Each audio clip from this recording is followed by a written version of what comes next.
अस्सलाम वालेकुम रहमतुल्लाहि वबरकातुहू। जंग आज़ादी में मुसलमानों का किरदार, इसमें आज हम बदरुद्दीन तैयब जी के बारे में मुताला करेंगे। उससे पहले हमारे चैनल को सब्सक्राइब कीजिए और बेल आइकॉन का बटन को प्रेस कीजिए और इस वीडियो को ज़्यादा से ज़्यादा अपने स्टूडेंट्स तक शेयर कीजिए ताकि वो हकीकी तारीख से वाकिफ़ हो जाएं। बदरुद्दीन तैयब जी 10 अक्टूबर 1844 को पैदा हुए। आज़ादी की तहरीक एक हिंदुस्तानी वकील और सियासतदान थे। वह इंग्लैंड से बैरिस्टर बनने वाले पहले हिंदुस्तानी थे। आप मुंबई हाईकोर्ट के पहले बैरिस्टर हिंदुस्तानी जज बने। वह इंडियन नेशनल कांग्रेस के तीसरे सदर भी मुंतखब किए गए। इंडियन नेशनल कांग्रेस के बानी मेंबर और पहले मुस्लिम सदर बनने का एजाज भी हासिल हुआ। इनके वालिद का नाम तैयब अली और वालिदा का नाम आमिना था।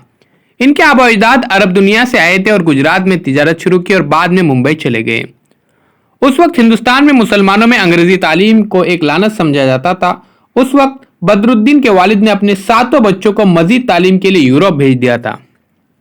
के बड़े भाई इंग्लैंड और वेल्स में दाखिल होने वाले पहले हिंदुस्तानी वकील थे जिसने इन्हें कानूनी पेशे में दाखिल होने की तहरीक दी थी। वकालत के साथ ही तैयब जी ने मुंबई की सियासी, तालीमी, माशरती और सकाफती जिंदगी में बढ़ चढ़ कर हिस्सा लेना शुरू किया। 1873 में मुंबई म्युनिसिपल कॉरपोरेशन इंतखाबात में नामजद हुए थे।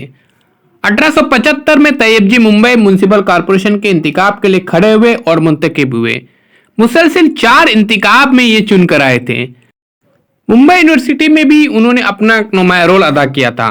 1882 में इन्हें मुंबई कानून साज काउंसिल में मुकर्रर किया गया था।